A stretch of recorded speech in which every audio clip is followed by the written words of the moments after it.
Bien, frères et sœurs, bonjour et surtout bon dimanche.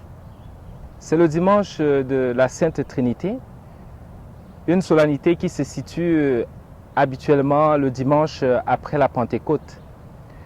Donc, c'est pour dire que c'est une fête qui, d'une manière ou d'une autre, prolonge le don de l'Esprit Saint. Et nous le savons, c'est l'Esprit Saint qui nous fait appeler Dieu Père.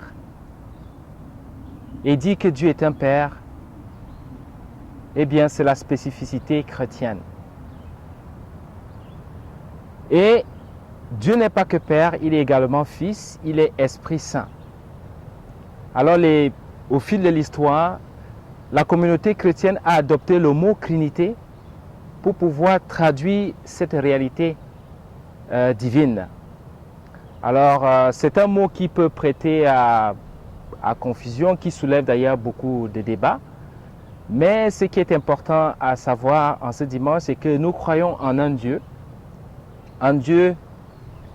un, sa nature est unique, mais qui est distinct en ses personnes.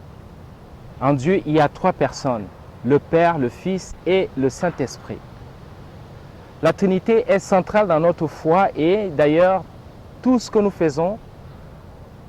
le faisons toujours au nom et pas la Trinité. D'ailleurs, il y a le signe le plus usuel que nous utilisons pour nous rappeler la Trinité, c'est le signe de croix, au nom du Père et du Fils et du Saint-Esprit. Alors, ce dimanche, on se serait attendu peut-être à voir le mot Trinité dans les textes. Eh bien, il n'y figure pas. Je pense qu'on pourrait d'ailleurs fouiller toute la Bible, on ne va pas trouver ce mot. Mais c'est frappant de voir que Dieu nous dit qui il est. Alors, ce qui est peut-être important, c'est d'écouter le Seigneur lui-même qui nous parle, qui nous dit qui il est. D'ailleurs, d'abord, à la première lecture, il s'adresse à Moïse et se présente comme étant le Seigneur, un Seigneur plein de tendresse, plein d'amour, plein de miséricorde. Dans l'Évangile, Saint Jean commence le texte en disant « Dieu a tant aimé le monde qu'il a donné son Fils ». Donc, la nature de Dieu, pour nous, c'est l'amour. Dieu est amour, nous dira encore Saint Jean dans l'une de ses épîtres. Et parler d'amour, c'est parler de relation. Car ce n'est que dans l'amour, ce n'est que dans la relation, ce n'est que dans l'altérité qu'on vit de l'amour. Alors Dieu est déjà, Dieu chrétien, en lui-même, il y a déjà altérité, il y a déjà communion, il y a famille. Notre Dieu n'est pas un Dieu solitaire, c'est un Dieu en qui il y a déjà la relation. Et cela a des implications pour nous les humains. Donc, dit que Dieu est amour, dit que Dieu est relation, dit que Dieu est communion. Cela veut dire que nous nous engageons, nous aussi, à vivre dans la fraternité, à vivre dans la communion, à vivre dans la paix. D'ailleurs, c'est ce que Saint Paul nous rappelle dans sa deuxième épître aux Corinthiens que nous disons en ce dimanche. Donc, l'amour, c'est quelque chose qui nous porte vers les autres. Mais vous et moi, vous savez que le défi qui se pose toujours dans cette relation que nous avons avec l'autre, c'est de l'accepter tel qu'il est. Parce que l'autre, aussi fort qu'on puisse l'aimer, il reste toujours différent. Et le danger en aimant ou en allant vers l'autre, c'est soit de chercher à le contrôler, soit de chercher à l'absorber.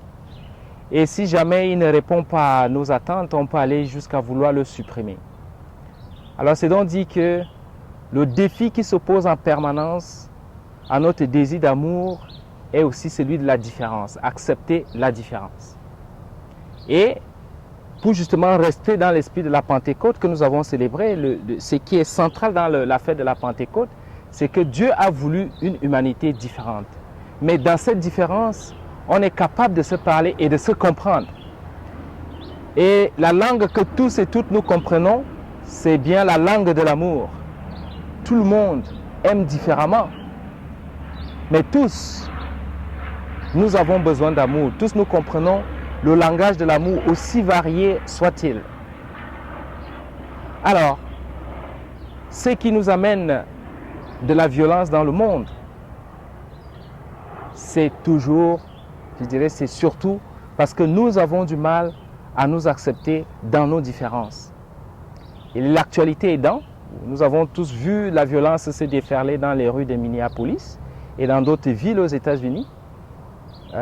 Ces problèmes nous rappellent combien les humains, nous avons du mal à nous accepter. Donc le problème de racisme n'est qu'un aspect de ce problème épineux qui nous habite. La difficulté à accepter que l'autre peut penser différemment que moi, que l'autre peut agir contrairement à mes attentes. Mais le Seigneur, lui, ne nous juge pas. C'est ce que Saint Jean nous dit dans l'évangile d'aujourd'hui. Dieu vient vers nous pour nous sauver et non pas pour nous juger. Il ne veut pas que le monde soit jugé. Et d'ailleurs, quand il s'adresse à Moïse dans la première lecture, si on resitue un peu le contexte, il faut savoir que le peuple juif s'est déjà montré à plusieurs fois infidèle. Mais quand Dieu vient, ce n'est pas pour punir. Il dit tout simplement à Moïse, je suis un Dieu miséricordieux. Alors en ce dimanche, je pourrais dire que nous avons vraiment besoin de cette miséricorde. Nous avons besoin de vivre dans la paix, dans la concorde, comme Saint Paul nous le dit à la deuxième lecture. Nous avons besoin de nous aimer, mais tout en sachant que c'est la différence qui enrichit. Si l'autre est si différent de moi, c'est parce qu'il peut m'apporter quelque chose. Alors puissions-nous, frères et sœurs, chercher surtout la marque du divin en l'autre et non pas les défauts en lui qui me déroutent. Amen.